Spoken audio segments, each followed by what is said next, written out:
Olá pessoal, meu nome é Lucélia, eu sou acadêmica do curso de nutrição da Univale de Itajaí e hoje vamos falar sobre suporte social e rede de apoio aos idosos. E quem vai esclarecer melhor esse assunto são os acadêmicos de psicologia também da Univale que fizeram o levantamento de dados e os temas abordados aqui hoje são a violência contra os idosos, o abandono, o abuso financeiro, o abuso sexual, o abuso psicológico, a negligência, a autonegligência, sobre a Covid e como que a Covid impactou suas vidas. Então vamos chamar o grupo de estudantes? Olá! Nesse vídeo eu trabalharei um pouco sobre a violência. A gente sabe que a violência é uma parte intrínseca da vida social e como a produção social ela se apresenta sempre atrelada às relações, a violência então ela vai estar atrelada aos conflitos de poder. Apesar de a violência não ser considerada em si um tema da área da saúde, ela afeta por ocasião traumas físicos, morte, traumas emocionais, então acaba nesse sentido, acaba impactando também na área da saúde. E essa é uma discussão que vem sido trabalhada ultimamente nos cursos da saúde e também pelos profissionais da saúde. A violência ela pode ser entendida como uma ruptura de qualquer forma de integridade da vítima, seja ela física, psíquica, social ou moral.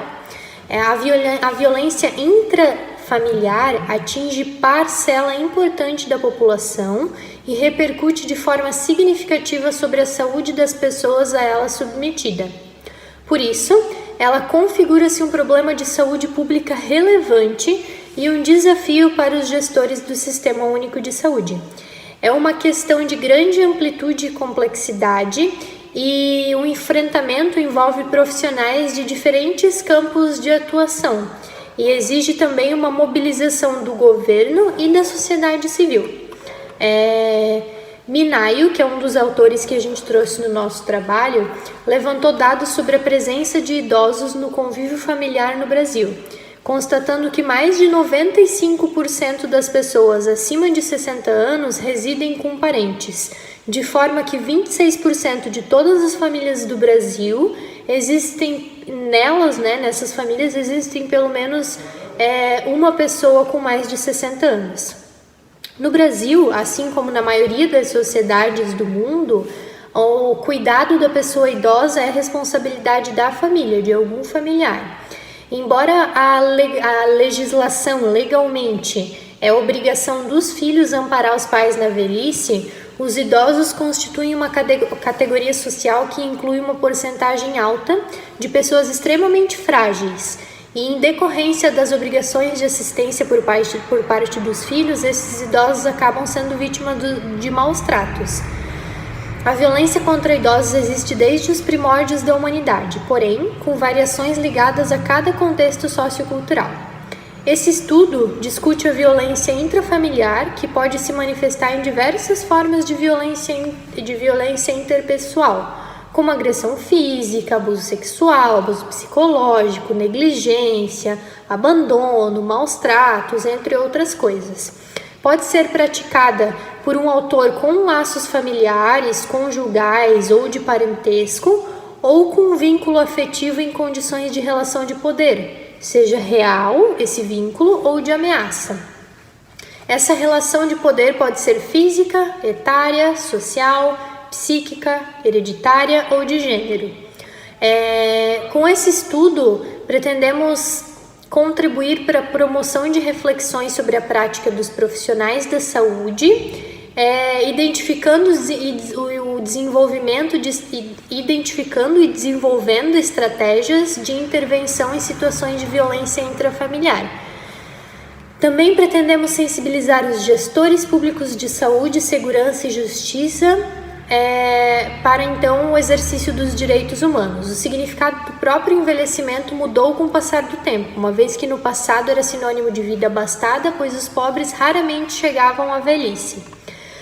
A presença e intensidade de maus tratos é maior quando existem relações interpessoais assimétricas e hierárquicas, que acabam resultando em desigualdade, subordinação entre os membros e outras coisas.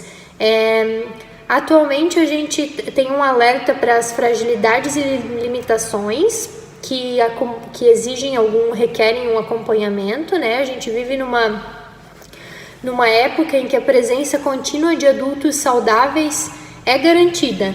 Então, segundo a Organização Mundial da Saúde, os maus tratos na terceira idade podem ser definidos como ato único ou repetido, ou ainda ausência de ação apropriada que cause dano, sofrimento ou angústia e que ocorram dentro de um relacionamento de confiança.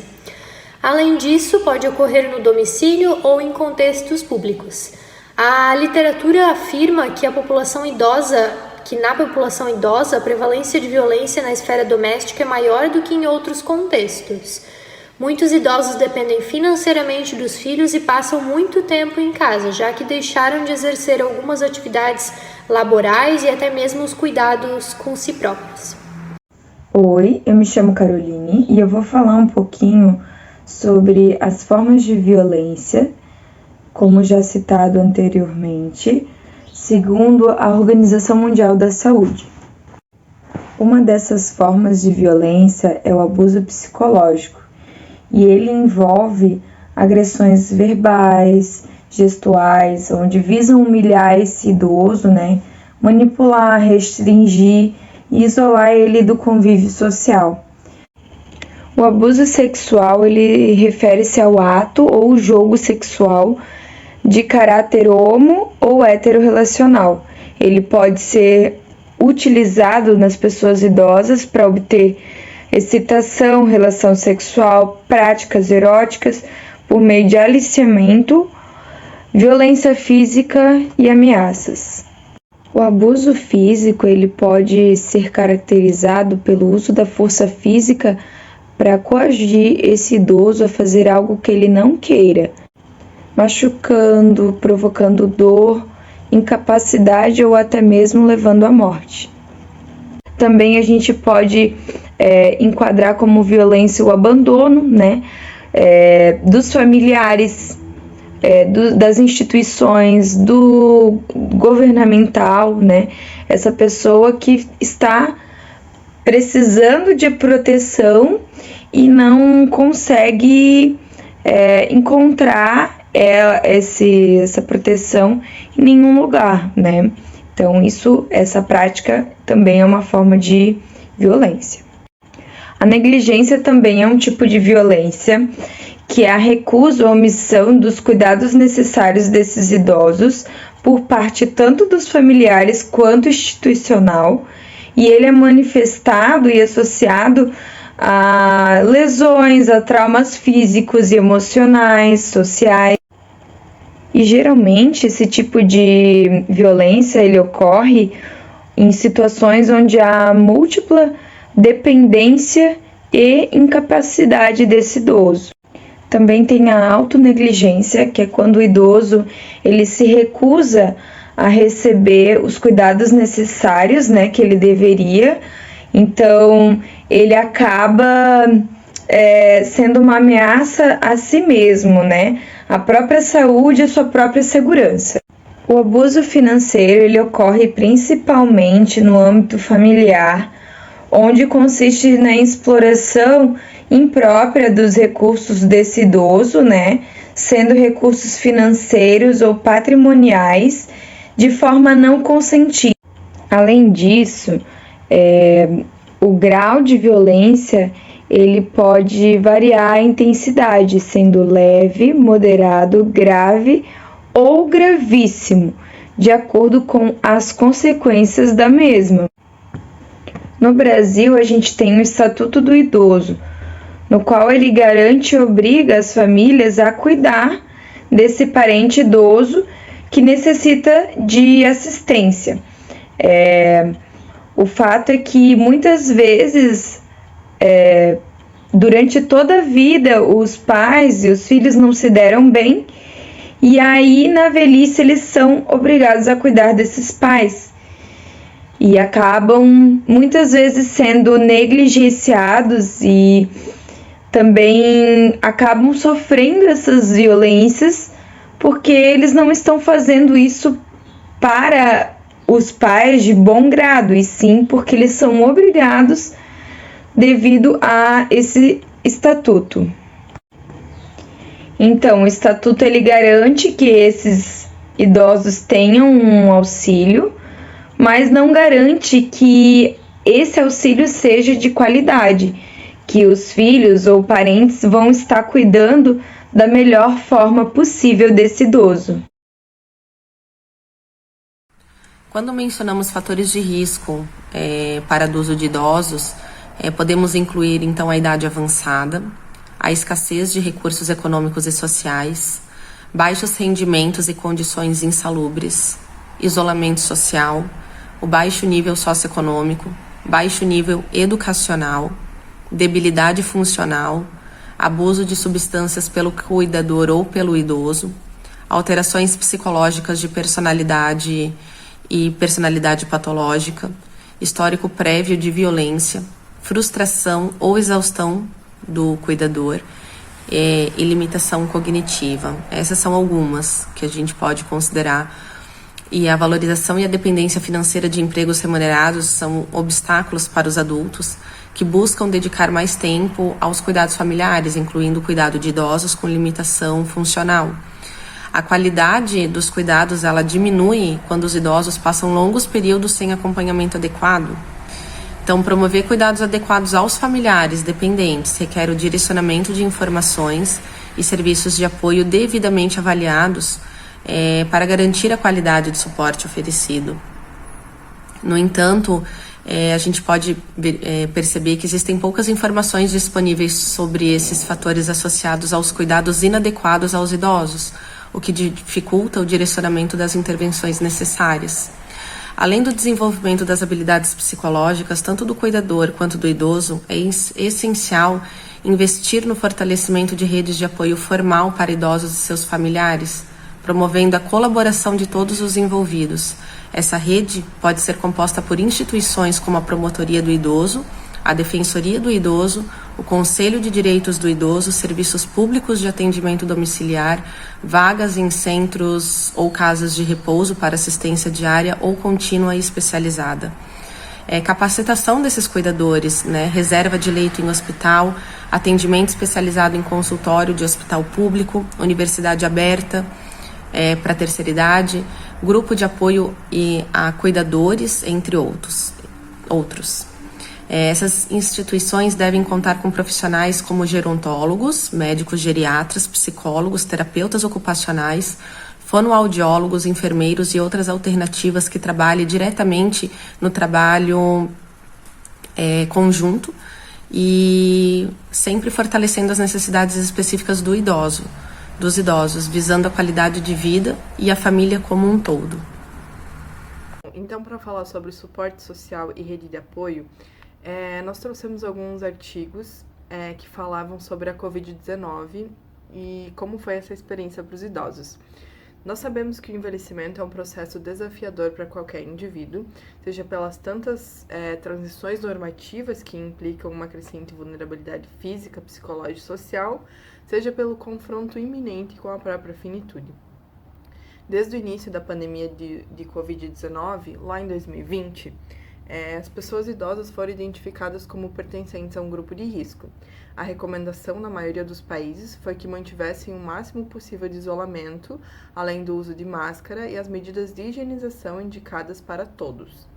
Alguns mantiveram-se isolados desde então quase 2 anos, sem ver ou abraçar seus entes queridos, se esses viviam sós, Os que residem em abrigos estavam impossibilitados de se encontrar com seus familiares. Muitos passaram a viver em um mundo sem abraços, de comemorações e compras online, por vez tendo que lidar com redes sociais que não dominavam. As dificuldades ainda se agravavam para os que não tinham ou não têm condições financeiras estáveis.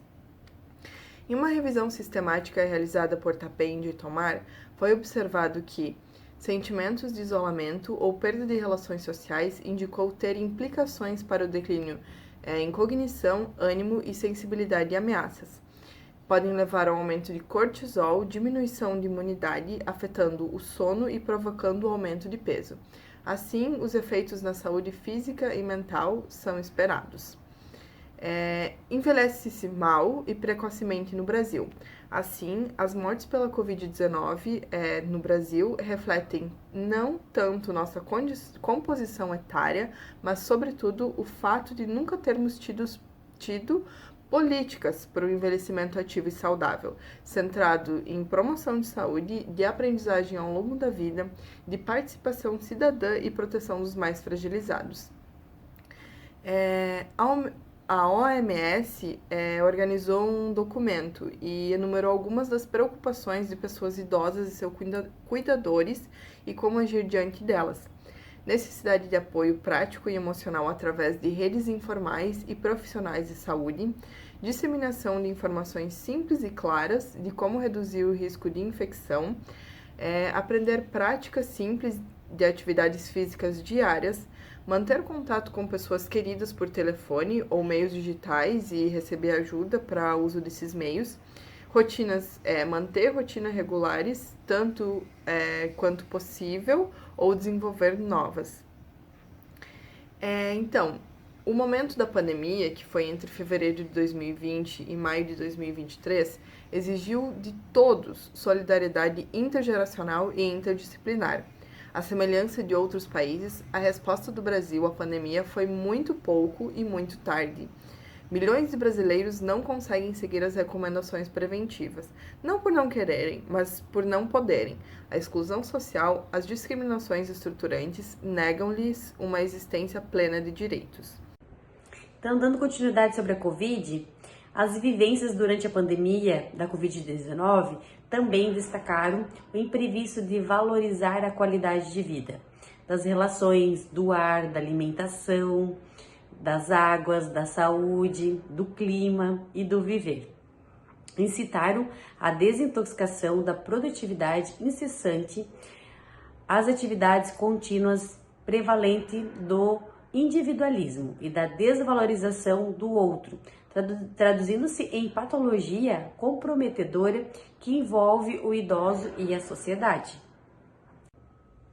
Então, para a evolução emergente da revolução incitada pela pandemia da Covid-19, inovações, criações, culturas e ideias vislumbraram-se em correntes possíveis para cenários futuros, que inclui a reumanização das relações com os idosos, a revitalização da solidariedade e a inclusão dos seres humanos idosos na esfera planetária. Apesar de idosos representarem um grupo em geral mais vulnerável, nem sempre reagiram negativamente às condições adversas dessa pandemia. Com sua sabedoria, pode apresentar resiliência e manter uma saúde mental e razoável e bem-estar. É preciso estar atento às suas necessidades, oferecer proteção e cuidado para promover saúde e diminuir o sofrimento psíquico inerente à situação de ameaça e de isolamento. E essas recomendações necessitam estar inscritas em um cenário mais amplo de cuidado a idosos. Então, nesse contexto complexo, a enfermagem gerontológica, com a vivência pandêmica da Covid-19, se fortalece na integridade, possibilitando-se tornar-se referência e auxílio para entrelaçar a sociedade com o ser humano idoso, enriquecido nas suas contraindicações. Nessa relação flui o ser dialógico que se complementa e combate os enfrentamentos vividos. E a vivência pandêmica sobre o olhar complexo envolve reflexões e repensar em pensamentos que não se separam do contexto planetário, mas situam o idoso nele com reconhecimento da condição humana, fortalecida pela dignidade, do caminho da esperança em relação aos idosos, possibilidades de ressignificar novos tempos. Oi, gente, tudo bem? Eu me chamo Karine e eu vou estar fazendo as considerações finais agora do nosso trabalho. E a gente precisa, né, ressaltar que a necessidade de políticas públicas, elas são muito importantes para os idosos, né? Justamente pela questão dos idosos serem dependentes dos familiares e das redes de apoio, né? Então, existe uma necessidade muito grande que essas políticas públicas sejam revistas. A gente quer ressaltar também que a violência contra idoso, né, ela é inaceitável. Existem muitos casos aí de idosos abandonados, que a família maltrata, enfim, né? Então a gente precisa fazer valer a pena as leis e sempre que necessário denunciar, né? A gente fazer as denúncias quando um idoso sofre algum tipo de violência, seja ela psicológica, financeira e física principalmente. Uma coisa muito importante da gente falar é que, tendo em vista a necessidade de prevenir novos casos, né, de violência para esses idosos, é necessário que os familiares e o grupo de apoio eles sejam orientados sobre o que se espera nessa fase, né, da vida do idoso, porque não é uma fase muito simples. O idoso em si vai demandar de muita atenção, né? E, infelizmente, a maioria das famílias acaba não tendo suporte para isso. Uma das coisas importantes é o trabalho da equipe multidisciplinar, das UBSs, né?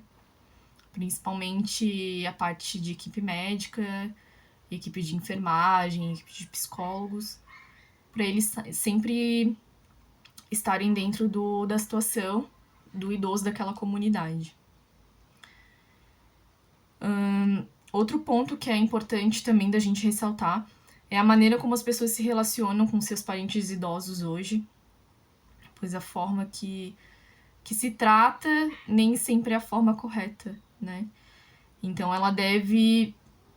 os idosos devem ser tratados com respeito, né, dignidade, porque diante disso eles criaram uma família, né? Eles tiveram filhos e muitos deles, inclusive, lutaram para criar os seus filhos, as suas carreiras. Então a gente precisa pensar que um dia a gente também vai ser idoso e tem que ter esse cuidado, né? Esse afeto, a delicadeza, que é extremamente importante.